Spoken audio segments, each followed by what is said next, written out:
De pouvoir partager encore la parole de Dieu ensemble ce matin, de se mettre à l'écoute de ce qu'il veut nous dire. Vous voyez qu'il veut nous parler ce matin, vous croyez ? Amen. Je vous invite juste à prier alors aussi pour disposer nos cœurs, nos oreilles, nos pensées, notre intelligence à écouter ce que Dieu veut nous dire. Seigneur notre Dieu, nous sommes là devant toi ce matin et nous t'avons loué, nous t'avons adoré, nous t'avons prié. Et nous voulons maintenant aussi écouter ce que tu veux nous transmettre à travers les Écritures que tu as inspirées par ton Saint-Esprit et qui, par ton Saint-Esprit, veulent aussi s'appliquer dans nos vies. Seigneur, nous te demandons d'être à l'écoute de ta parole, que tu nous aides à pouvoir la comprendre, mais aussi à pouvoir la mettre en pratique avec l'aide de ton Esprit. Viens m'aider aussi, Seigneur, à pouvoir la transmettre avec justesse et avec clarté. Je te demande cela au nom de Jésus. Amen. Voilà, les ados, ils ont bien compris, on est entré dans le mois d'avril, c'est le mois où on va parler de la question de l'enseignement dans la vie de l'Église. Depuis le mois de janvier jusqu'au mois de juin, on est dans un temps particulier pour notre Église où on veut se mettre à l'écoute de la parole de Dieu, mais aussi à l'écoute peut-être de ce que Dieu veut nous montrer plus spécifiquement pour notre Église, la vision de Dieu, la mission de Dieu pour notre Église. On pense que Dieu nous fait entrer dans une nouvelle saison de notre vie d'Église qui a une longue histoire déjà. Et dans cette nouvelle saison, on veut vraiment discerner ensemble la vision de Dieu. Hier, on avait eu donc une journée un peu spéciale qu'on appelle les journées vision. Alors, pour ceux qui étaient là, on a parlé donc de la question de l'enseignement, notamment le matin, on avait Nathalie Perrault qui nous a parlé de l'enseignement des enfants dans la vie de l'Église parce qu'on est tous impliqués. Même si on n'est pas parents de jeunes enfants ou même si on n'a pas d'enfants, ce sont les enfants que Dieu place au sein de notre communauté et on est tous responsables quelque part pour la génération suivante de transmettre la parole du Seigneur. Au mois de janvier, donc, on avait vu le thème de l'adoration. On a pris cet acronyme ACTS, A-C-T-E-S. Adoration en janvier, C pour communion fraternelle en février, T au mois de mars pour le témoignage, c'est-à-dire l'évangélisation, et E au mois d'avril, on est en avril, pour l'enseignement. Et pour introduire ce thème, j'aimerais prendre un texte avec vous qui est très connu, c'est les derniers versets de l'évangile de Matthieu. Dernier verset de l'évangile de Matthieu, Matthieu 28, verset 16. On va le lire ensemble. C'est Jésus qui se présente à ses disciples après sa résurrection. Jésus est mort, il est ressuscité et il dit à ses disciples « Rendez-vous en Galilée ». Et le texte commence ainsi « Les 11 disciples se rendirent en Galilée sur la colline que Jésus leur avait indiquée. Dès qu'ils l'aperçurent, ils l'adorèrent. Mais ils ne surent que penser. » Diapo suivante. Alors Jésus s'approcha d'eux et leur parla ainsi. « J'ai reçu tout pouvoir dans le ciel et sur la terre. Allez donc dans le monde entier, faites des disciples parmi tous les peuples, baptisez-les au nom du Père, du Fils et du Saint-Esprit et enseignez-leur à obéir à tout ce que je vous ai prescrit. Et voici, je suis moi-même avec vous tous les jours jusqu'à la fin du monde. » Voilà un texte bien connu. Et vous pourriez vous dire, mais c'est pas un texte plutôt par rapport au thème du témoignage, de l'évangélisation, de la mission. C'est souvent dans ce cadre-là qu'on va lire ce texte, qu'on va le citer. Pourtant, c'est bien un texte qui parle d'enseignement. Jésus dit, allez, enseignez-leur à garder, à mettre en pratique, à obéir à tout ce que je vous ai prescrit. Et la première chose qu'il dit, c'est aussi « faites des disciples ». Et vous savez, si vous regardez, en grec, c'est juste un verbe, « faire des disciples ». Voilà, c'est un seul verbe, en français qui n'existe pas, on n'a pas d'équivalent. Mais si vous regardez dans un dictionnaire de grec, le sens de ce verbe, c'est « instruire », « enseigner », « former des étudiants ». C'est ça que ça veut dire, faire des disciples. Et c'est pour ça qu'il dit, voilà, faites des disciples, enseignez-leur. Les dernières paroles de Jésus que l'évangile de Matthieu rapporte sont un encouragement à faire de l'Église, on pourrait dire, une école de disciples. L'Église, une école de disciples. Amen. Et ça n'a rien d'étonnant que Jésus dise cela, parce qu'en fait, c'est le modèle que Jésus nous a laissé lorsqu'il était sur terre. Dans l'évangile de Matthieu, c'est très marqué la première communauté chrétienne, l'église embryonnaire, on pourrait dire, qui est présentée comme ça dans l'évangile de Matthieu, c'est Jésus et ses disciples. Maître Jésus, Rabbi Jésus, avec ses étudiants. La première église, c'est l'école de Maître Jésus. Vous savez, dans le contexte de Jésus, il n'y avait pas d'université, d'école supérieure comme on a aujourd'hui dans notre contexte, mais il y avait bien des formes d'écoles pour jeunes adultes. Et ces écoles fonctionnaient généralement d'une manière assez simple. Vous avez des étudiants qui venaient se laisser enseigner par un maître, un enseignant réputé. Et le mot grec qu'on traduit par disciple dans nos vies, c'est le mot habituel pour désigner les étudiants de ces écoles.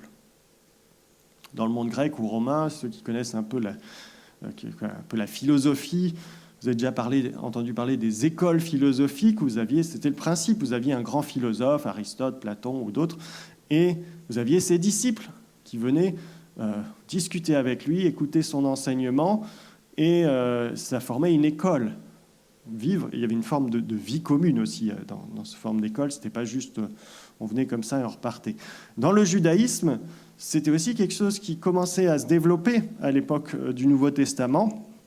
On avait des spécialistes un peu de la loi, de l'interprétation des Écritures, et on venait étudier au pied de cet enseignant. Par exemple, en Acte 22, verset 3, l'apôtre Paul explique qu'il a été éduqué au pied de Gamaliel. Gamaliel qui était un célèbre maître de la loi de l'époque. Paul a donc été un étudiant de l'école biblique de Rabbi Gamaliel. Et le terme rabbi ou rav en hébreu signifie enseignant, maître. C'est comme ça qu'on désignait ces enseignants, ces maîtres. Et dans ce contexte, la façon de fonctionner de Jésus, c'est tout à fait celle d'une école supérieure pour jeunes adultes. Dans les évangiles, Jésus, il est souvent appelé maître, enseignant. Et nous, on traduit maître, on pense que c'est le chef. Non, c'est enseignant le terme qui est utilisé ici. On l'appelle aussi parfois rabbi, ce qui est une transcription parce que les évangiles ont été écrits en grec, mais Jésus s'exprimait et ses disciples plutôt en araméen. Et ceux qui suivent Jésus sont appelés ses disciples, ses élèves. Et vous remarquez, voilà, quand Jésus entre dans le temps de son ministère, après son baptême, après le passage dans le désert, une des premières choses que les évangiles nous rapportent, la première chose qu'il fait, c'est de choisir des disciples.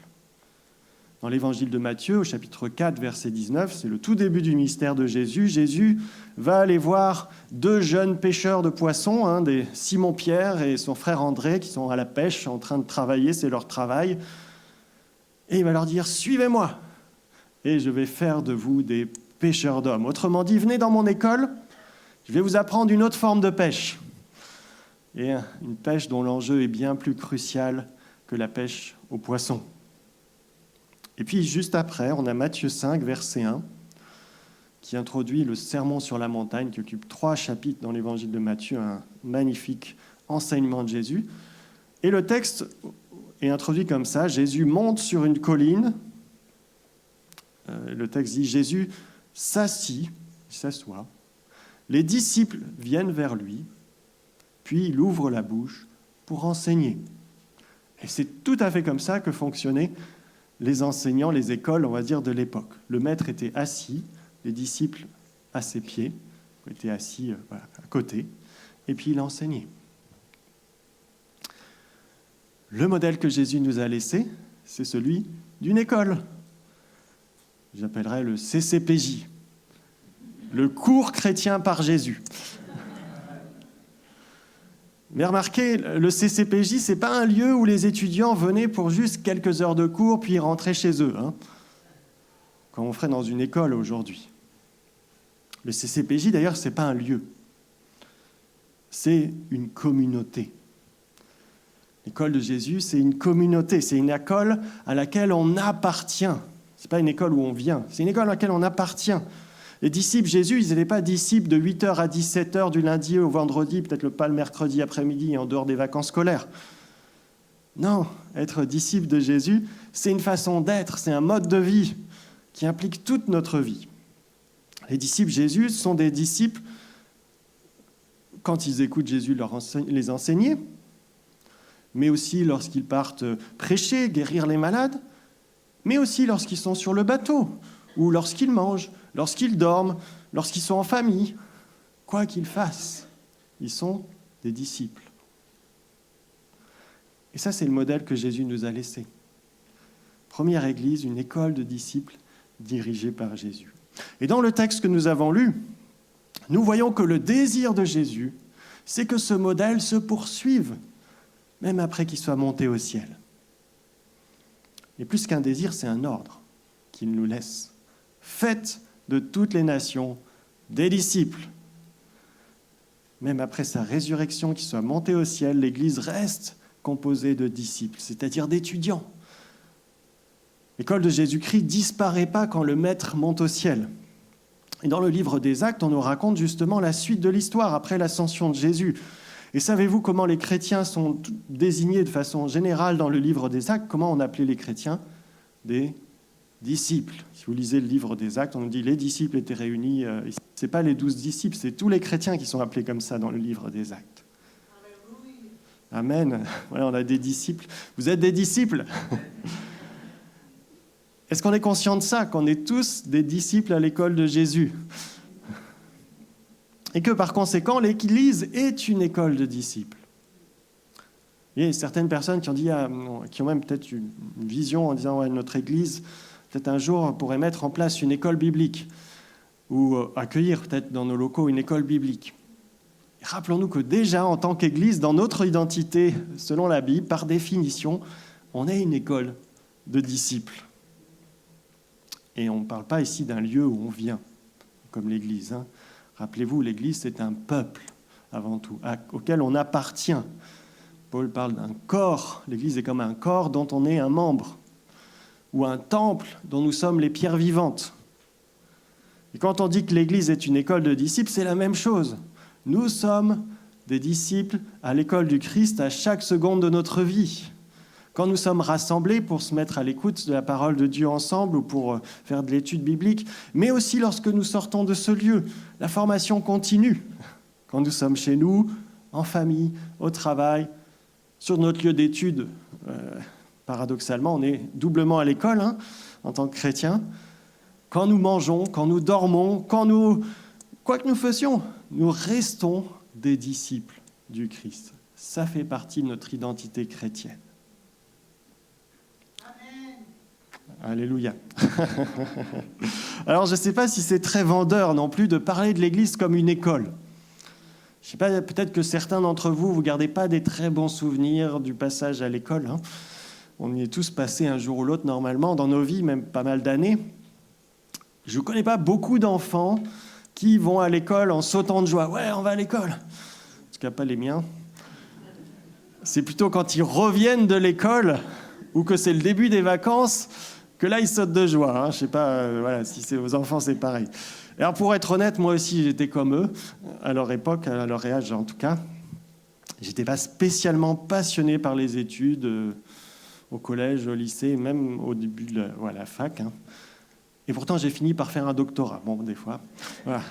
Et puis demain, je serai encore en classe, en salle de classe, mais moi, cette fois pour donner des cours à des étudiants qui, un peu comme quand j'étais à leur place, honnêtement, sont plus ou moins attentifs, plus ou moins endormis.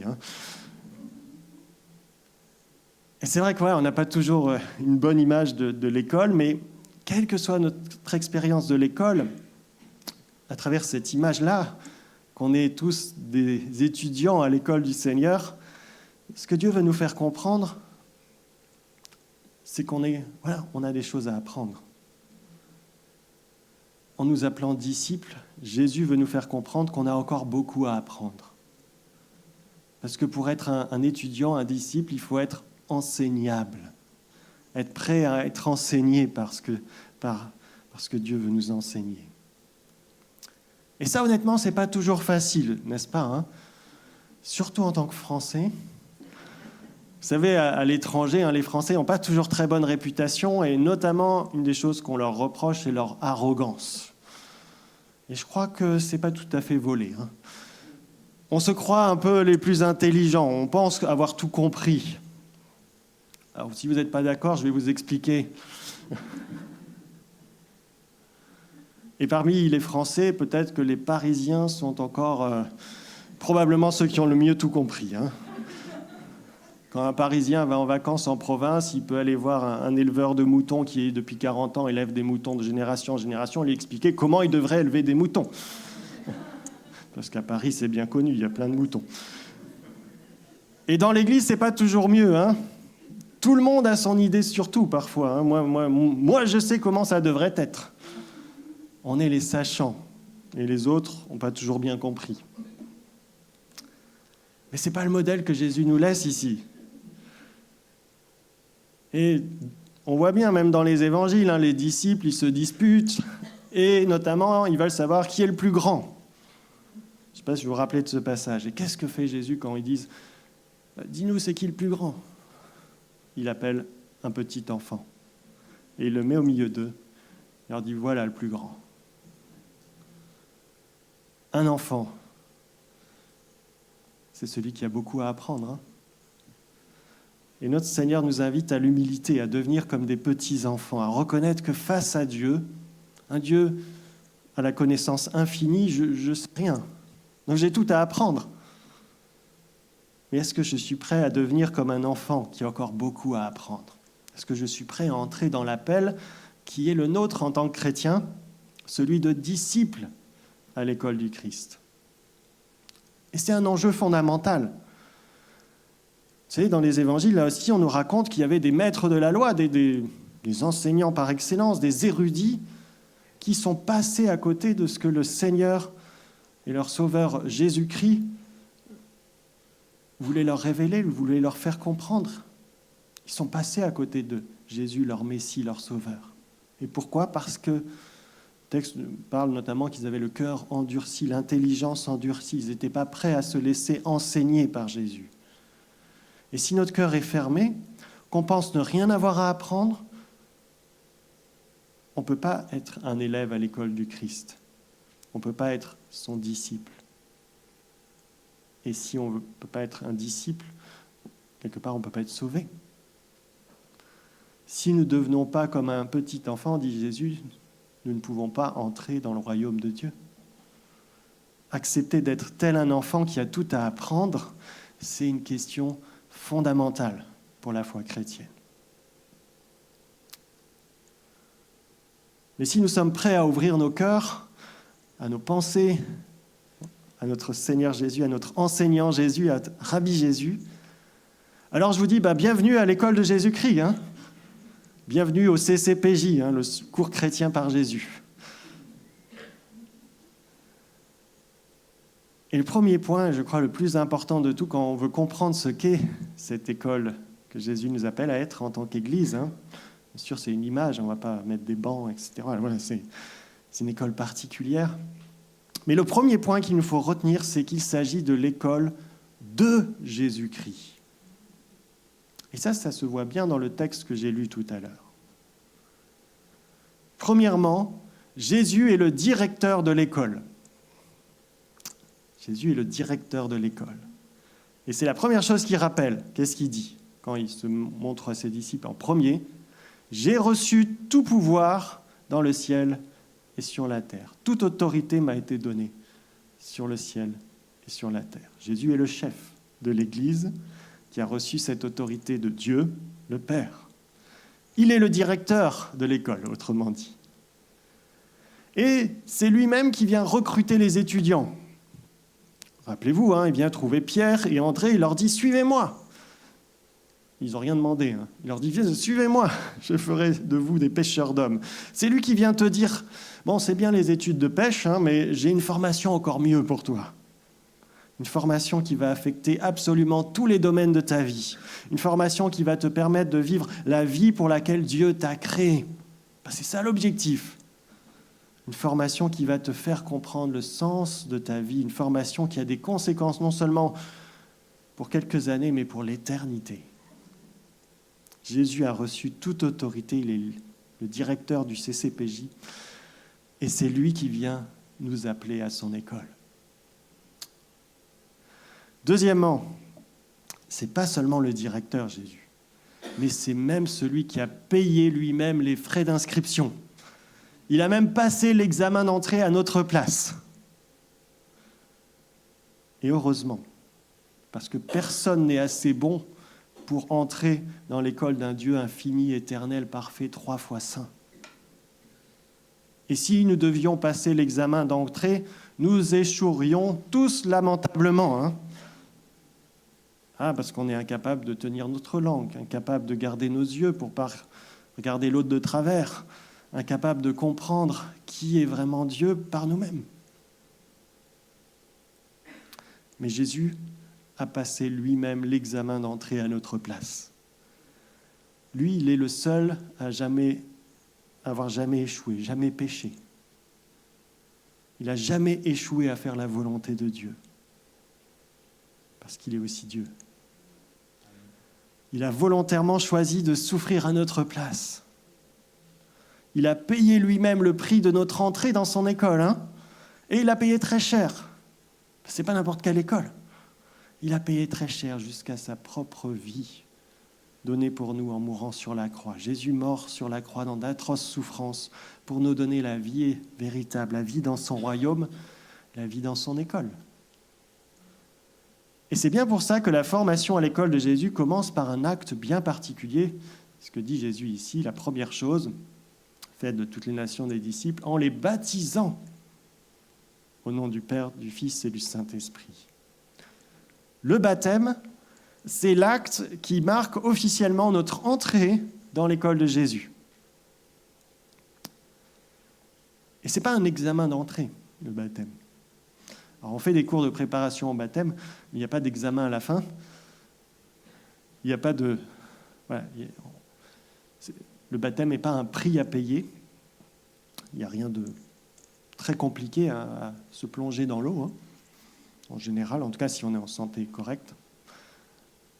Le baptême, c'est un acte avant tout symbolique, qui témoigne de ce que Jésus-Christ a fait pour nous, de ce que lui a payé de sa vie, mes frais d'inscription, on pourrait dire. Parce que quand on est plongé dans l'eau du baptême, on se souvient que j'ai été mort avec Christ, enseveli avec Christ dans sa mort. Et lorsque je ressors de l'eau, je manifeste que je suis ressuscité avec Christ pour une vie nouvelle. Ça, c'est ce que dit le baptême chrétien. Ma vie n'est désormais plus la même. J'ai une vie nouvelle en Jésus-Christ, par le Saint-Esprit. Je suis désormais un disciple du Christ. Parce que c'est lui, par sa mort et sa résurrection, qui me le donne. Le baptême, c'est aussi un engagement. Le baptiser, il y avait une prédication là-dessus qui est sur YouTube, si vous voulez revoir le sens du baptême, il y a quelques mois. Le baptême est un engagement où le baptisé s'engage aussi à suivre le Christ, à le servir et à prendre sa place dans le corps du Christ qui est l'Église. Oui, Jésus commence par dire le baptême. Pourquoi ? Parce que c'est un acte initial, fondamental pour toute vie de disciple. Ce n'est pas l'aboutissement de notre vie en Christ, c'est le début. C'est, on pourrait dire, la cérémonie de rentrée dans l'école du Christ. Parce que Christ lui-même a payé pour nous les frais d'inscription. Et il a passé l'examen à notre place. Et nous, on a juste à célébrer cela à travers le baptême, en le rendant grâce, avec tout notre corps. C'est le deuxième point. Troisième point, Jésus est celui qui fournit les manuels. Jésus, c'est l'enseignant par excellence, bien entendu. Et si Jésus n'est plus physiquement présent aujourd'hui dans son école, il nous a laissé le manuel du cours. C'est ce qu'il dit. Après avoir parlé du baptême, Jésus continue en disant « Enseignez-leur à obéir à tout ce que je vous ai prescrit. » Autrement dit, Jésus dit à ses disciples, l'enseignement dans l'école de disciples, de l'école de Jésus, elle doit avoir pour centre l'enseignement de Jésus.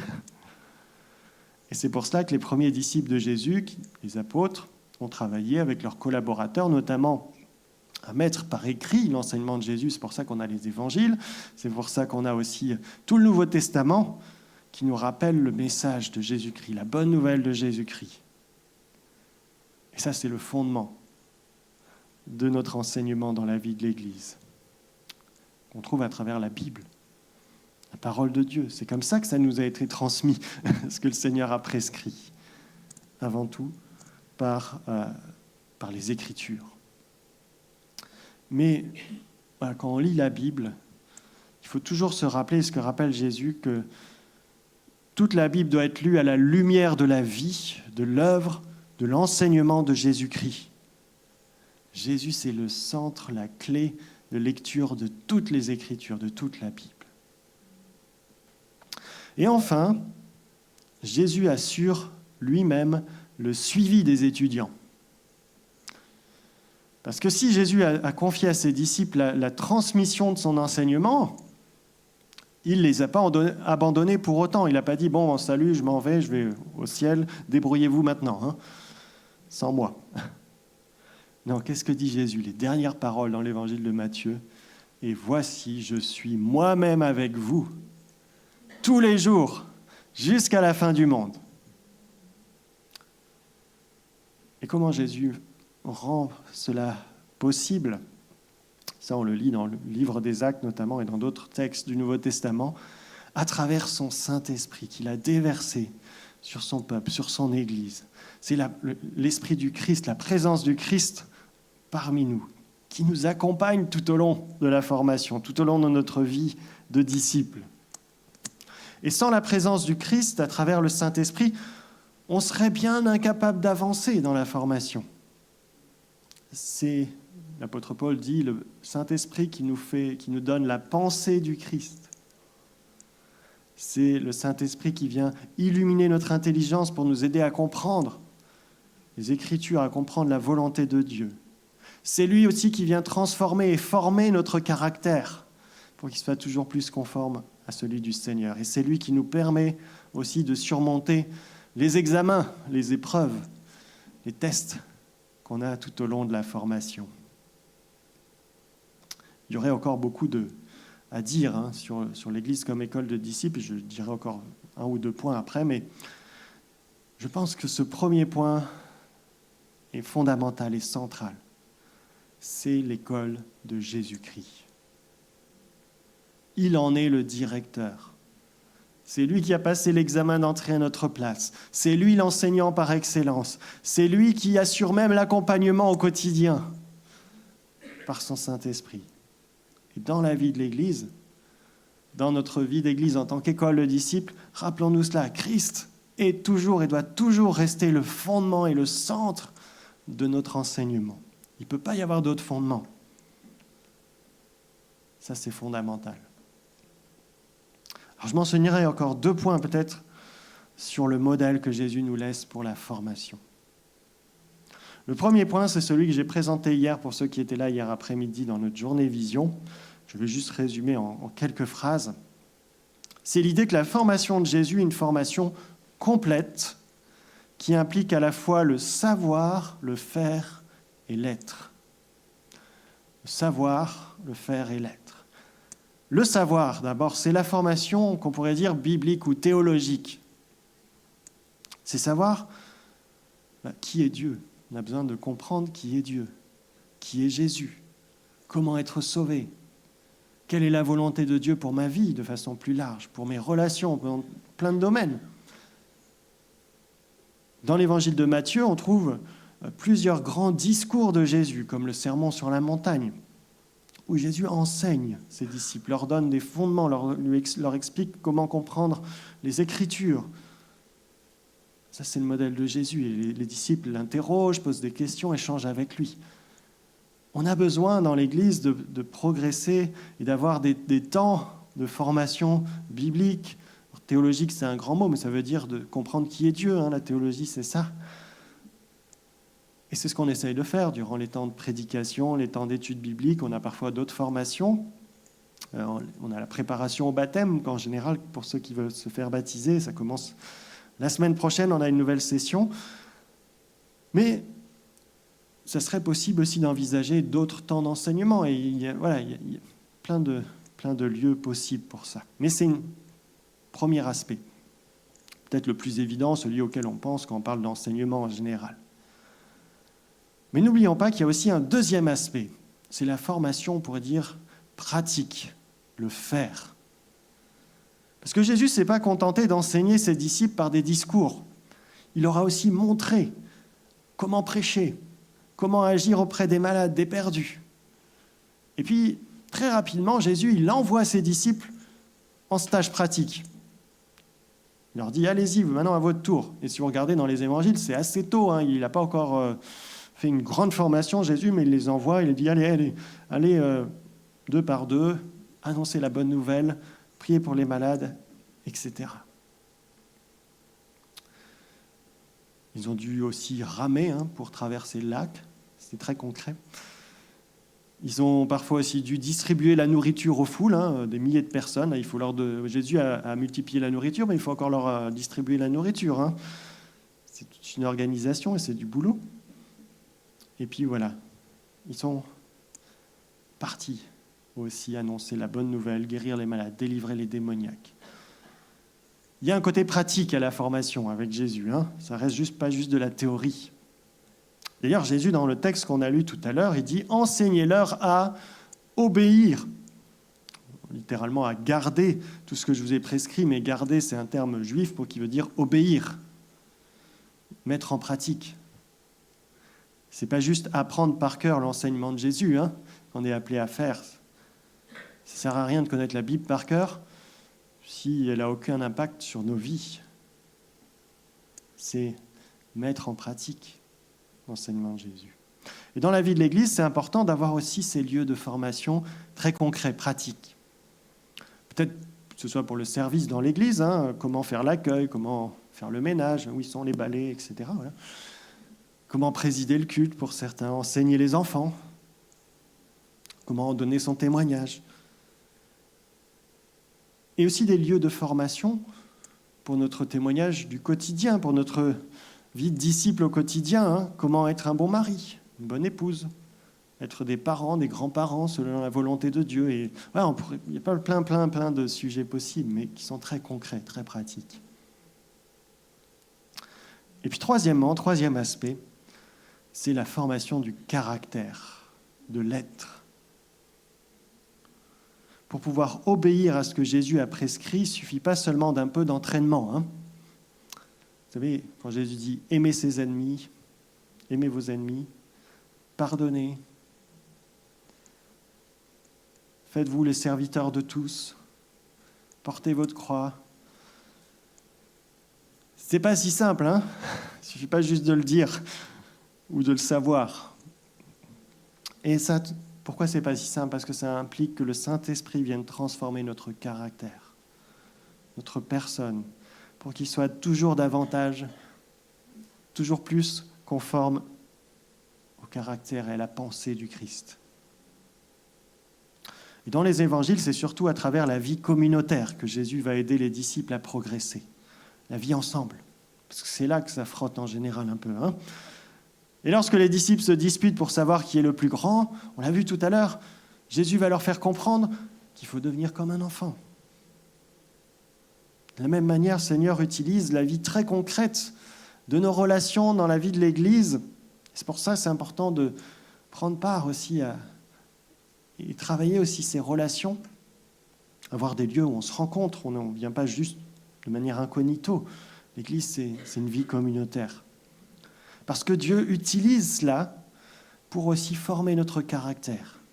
Il nous encourage à nous confesser nos péchés les uns aux autres. Il y a des textes qui parlent de ça. Confessez-vous les péchés les uns aux autres. Encouragez-vous. Priez les uns pour les autres. Ça peut se faire généralement en petits groupes ou de façon personnelle. Il y aurait beaucoup à dire là-dessus, mais simplement retenir ces trois dimensions.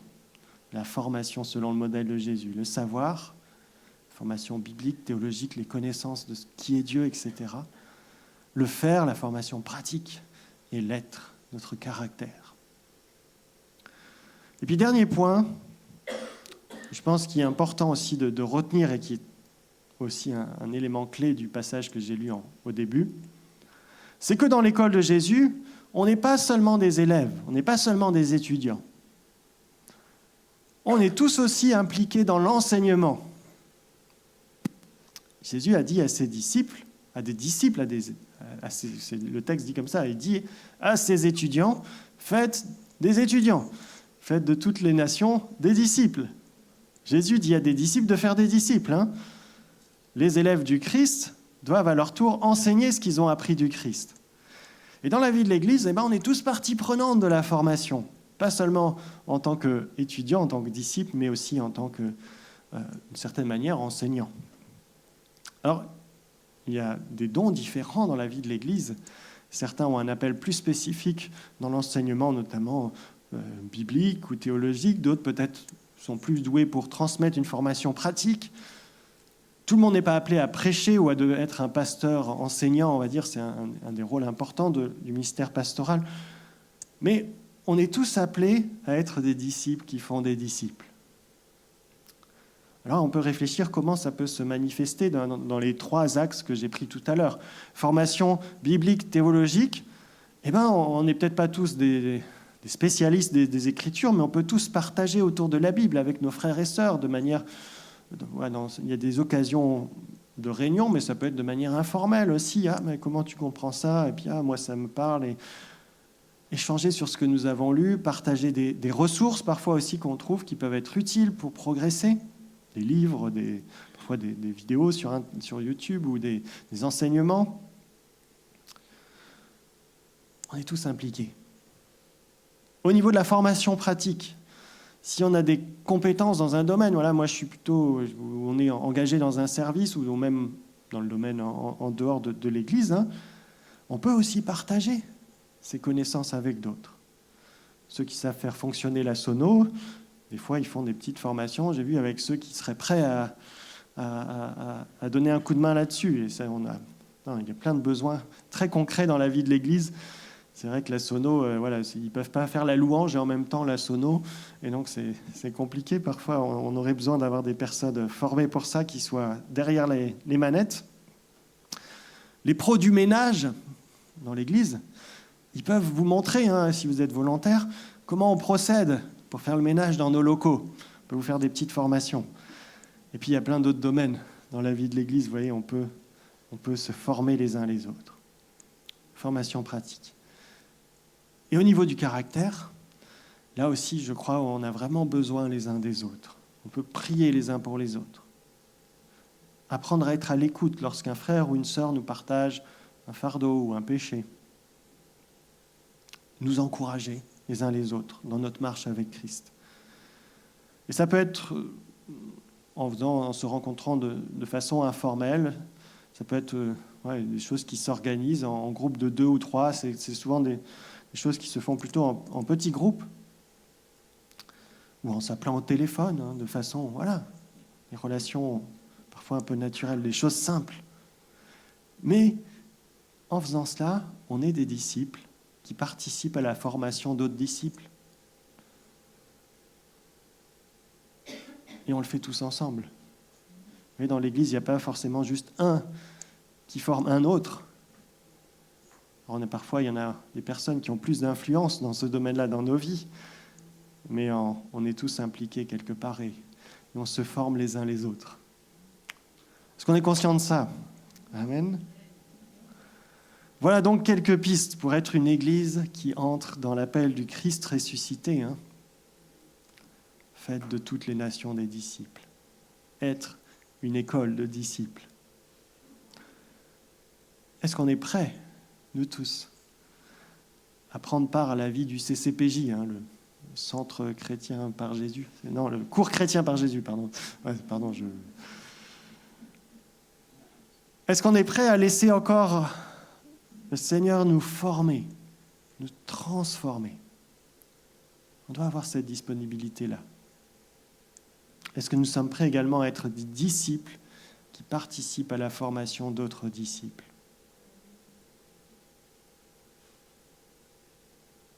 Et si c'est le cas, rappelons-nous que C'est là l'école de Jésus-Christ. C'est son école.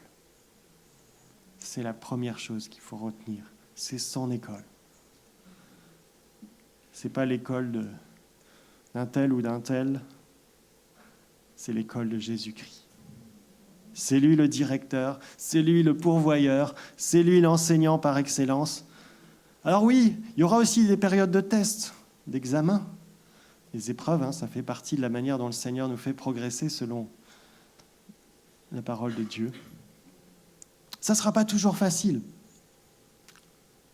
Ce ne sera pas toujours de tout repos. Ça bosse dur à l'école du Christ. Mais rappelons-nous de ces derniers mots du Christ. Dernier mot qui nous laisse. Dernier mot de celui qui a payé de sa propre vie notre entrée dans son école. Et voici, dit Jésus, je suis moi-même avec vous jusqu'à la fin du monde, tous les jours. Amen. Je vous invite à prier.